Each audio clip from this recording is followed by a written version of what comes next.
What's up guys, CL Fitness. අද මම කතා කරන්න යන්නේ සුපර්සෙට් ගැන. අපි බලමු කොහොමද සුපර්සෙට් කරන්න කියලා. ඔයා මේක කරද්දි ඔයාට පොඩි රෙස්ට් එකක් තියාගෙන කරන්න පුළුවන්. ඔයා සුපර්සෙට් කරද්දි ඔයාගේ හොඳ මසල් ග්‍රෝත් එකකුත් බලා ගන්න පුළුවන්. ඒ වගේම තමයි ඔයාට සුපර්සෙට් කරද්දි සාමාන්‍යයෙන් ඔයා එකම මසල් ගෲප් එක වර්ක් කරන්න එපා. ඒ කියන්නේ උදාහරණයක් ගත්තොත් එකම වෙලාවේ එකම එක්සර්සයිසස් දෙකක් කරන්න එපා. ඒ කියන්නේ බෙන්ච් ප්‍රෙස් ආයිමත් ඉන්ක්ලයින් බෙන්ච් ප්‍රෙස් ඒ වගේ එක්සර්සයිසස් කරන්න එපා. මම ඔයාලට රෙකමන්ඩ් කරන්නේ ඇගිනස් ඇන්ඩ් ටැගිනස් වගේ සුපර්සෙට් එක්සර්සයිසස් කරන්න කියලා. උදාහරණයක් ගත්තොත් ට්‍රයිසෙප් පුෂ් ඩවුන්, බයිසෙප්ස් කර්ල්. ඒ වගේ තමයි අපි කරන්න ඕනේ. අපි බලමු ඇයි මම මේක රෙකමන්ඩ් කරන්න කියලා.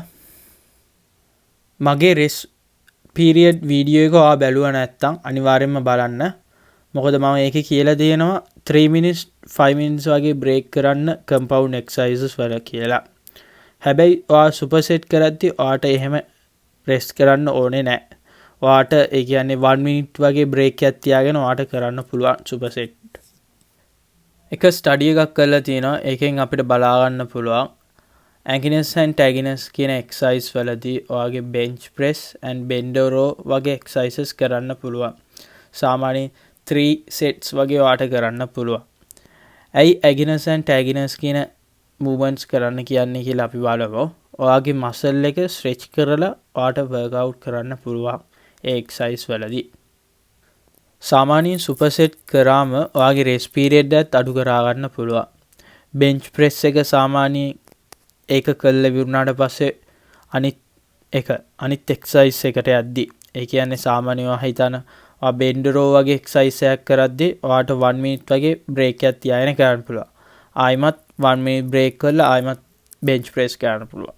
ආයිමත් බෙන්ඩ් රෝ කරන්න පුළුවන්. ඒ වගේ 3 times කරන්න පුළුවන් ඔයාට 1 minute බ්‍රේක් එකක් තියාගෙන. එක ස්ටඩි එකක් කරලා තියෙනවා. එකෙන් අපිට බලා ගන්න පුළුවන් 1 minute වගේ රෙස්ට් පීරියඩ් එකක් තියාගෙන ඔයා සුපර්සෙට් එක්සර්සයිස් කරන්න පුළුවන් කියලා. එතකොට ඔයාට හොඳ මසල් ග්‍රෝත් එකකුත් බලා ගන්න පුළුවන් ඔයාගේ සුපර්සෙට් කියන එක්සර්සයිස් එකෙන්. මේ වීඩියෝෙන් යම් කිසි දෙයක් ඉගෙන ගත්තා අනිවාර්යයෙන්ම ෂෙයා කරන්න, කමෙන්ට්ස් කරන්න, ලයික් කරන්න, සබ්ස්ක්‍රයිබ් කරන්න නැත්නම් අනිවාර්යයෙන්ම සබ්ස්ක්‍රයිබ් කරන්න. එහා පැත්තේ notification එක ක්ලික් කරන්න. එහෙනම් guys, see you on the next video. See you guys.